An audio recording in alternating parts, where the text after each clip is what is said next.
मेरे दोस्तों, इंसान को कुल अकल भी मिल जाए तो फिर भी अल्लाह की हिकमत का वो इहाता नहीं कर सकता। रब्बे करीम को ज़्यादा पता है कि हमारे लिए कौन सी चीज़ बेहतर है और कौन सी चीज़ हमारे लिए नुकसान का बाइस है। अल्लाह तबारक व तआला की हिकमत ये चाहती है कि मेरे बंदे परेशान ना हो।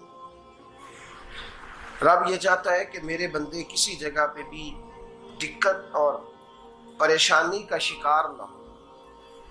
तो अल्लाह तबारक व तआला ने राह एतदाल इख्तियार करने का हुक्म इरशाद फरमाया कि तुम एतदाल के रस्तों पे चलो, मोतदल जिंदगी गुजारो, अफरातो तफरीद से बचो।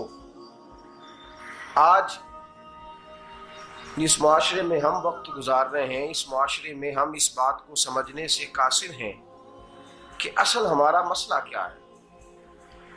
हमारा असल जो मसला है उसकी शनाख्त हमें कैसे होगी और हम फिर उस तक रसाई किस अंदाज में हासिल कर पाए। हम हमेशा अपनी आमदन बढ़ाने के चक्कर में रहते हैं। एक काम और शुरू कर लें, पार्ट टाइम जॉब शुरू कर लें, कोई साइड बिजनेस उसका आगाज कर लें। हमारी जो दौड़ लगी हुई है वो लगी है काम बढ़ाने में, आमदन बढ़ाने में। हालांकि इस्लाम हमें ये कहता है कि तू आमदन बढ़ाने के चक्कर में ना पड़। असल बात यह है कि तू अपने खर्चे कंट्रोल कर। तंग इंसान वो नहीं होता जिसकी आमदन थोड़ी होती है। ये तवज्जो कीजिएगा मेरी बात, ये कीमती बात है और गुफ्तगू सारी का लुबे लुबाब है। तंग बंदा वो नहीं होता जिसकी आमदन थोड़ी होती है। असल परेशान वो होता है जिसके खर्चे ज्यादा होते हैं। और हमारा जो रोजमर्रा का नुकसान हो रहा है ना, वो आमदन के मामलात में नहीं हो रहा। बुनियादी नक्श जो वाक़या हो रहा है वो ये है कि हमारे अखराजात ज्यादा, और वो अखराजात किसी और ने नहीं बढ़ाए। वो खर्चे हमने खुद बढ़ा लिए हैं और अब हमें उसका नुकसान भुगतना पड़ रहा है।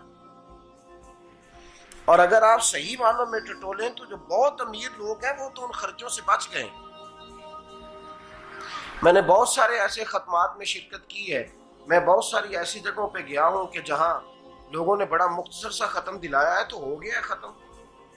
खत्म के मामले में कब किसी ने पाबंदी लगाई है कि उसमें 200 आदमी शरीक होगा तो तब ये साले सवाब सही हो सकेगा? कौन कहता है? या शादी के मौके पर अगर सारे बहन भाइयों को न बुलाया गया तो मेरी शादी पाया तकमील तक नहीं पहुंचेगी, इसमें बरकत नहीं होगी। ये किसने फतवा दिया है? मोतदल जिंदगी का इस्लाम हुक्म देता है। मैं पढ़ रहा था कि एक बहुत बड़ा सदर है, गालबन सूडान के सदर की बात हो रही थी, तो अपने बेटे की बारात लेके गया तो 4 लोग गए हैं बारात, और 15 लोगों का उसने एहतमाम किया अपने घर में खाना खाने का। तो क्या शादी हो गई कि रुक गई? तो भाई राग अलापना इस बात का कि बड़ी परेशानी है, कोई साइड बिजनेस शुरू किया जाए फलान जगह फलान जगह फलान जगह। तो असल मामला ये है कि पहले एक बंदा कमाता है तो फिर भी घर ही चलता है, फिर बड़ा बेटा साथ शामिल होता है तो फिर भी घर ही चलता है, फिर मंझला बेटा शामिल होता है तो फिर भी घर ही चलता है।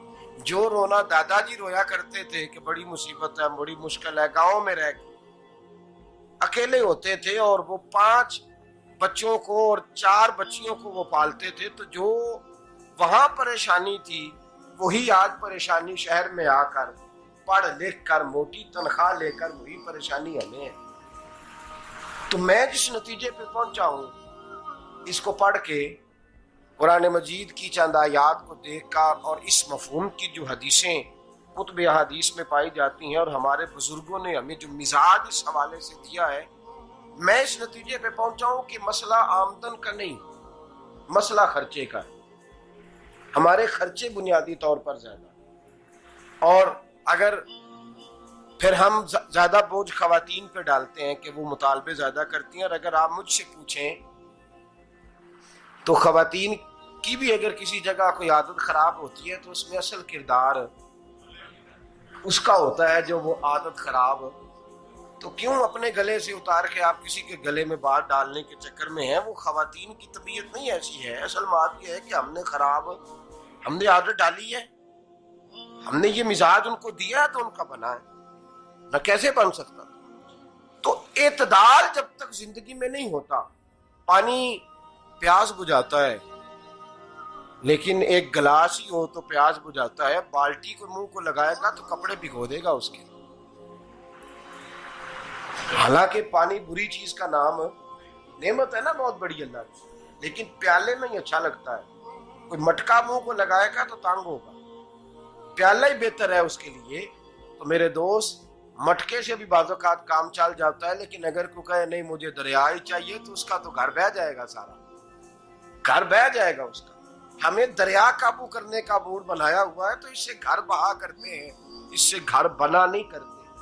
घर प्याले से पानी पीने से बनता है।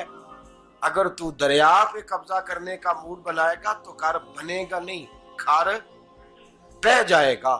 आग ना हो तो खाना पक नहीं सकता, लेकिन हल्की आंच से खाना पकता है। और अगर आंच तेज कर दी जाए तो जी, करीने क्यास बात कर रहा हूं मैं, अकल से मावरा नहीं कर रहा।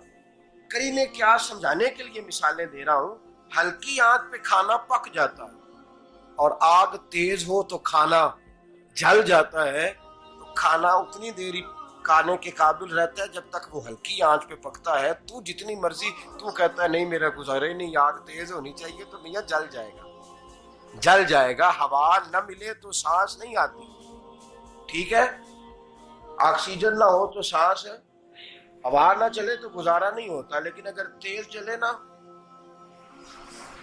अगर तेज जले तो तेज चले तो आंधी और तूफान बन जाए तो छतें गिरा देती है, जाने ले लेती है। हम हैं तूफान के चक्कर में, हम हैं दरिया के चक्कर में, हम हैं बड़े नाव के चक्कर में। तो मियां हल्की आंच ही अच्छी है, याद रख। और एक गिलास पानी का एतदाल से मिलता रहे तो वही मिलता रहे, जरूरत के वक्त वही बेहतर है। तू पूरे दरिया पे कब्जा करने का प्रोग्राम ना बना, तंग हो जाएगा। और मेरे अजीज याद रख, हवा सांस लेने के मुताबिक मिले तो वो ये अच्छी है, जो सांस बंद करने पे आ जाए वो हवा अच्छी।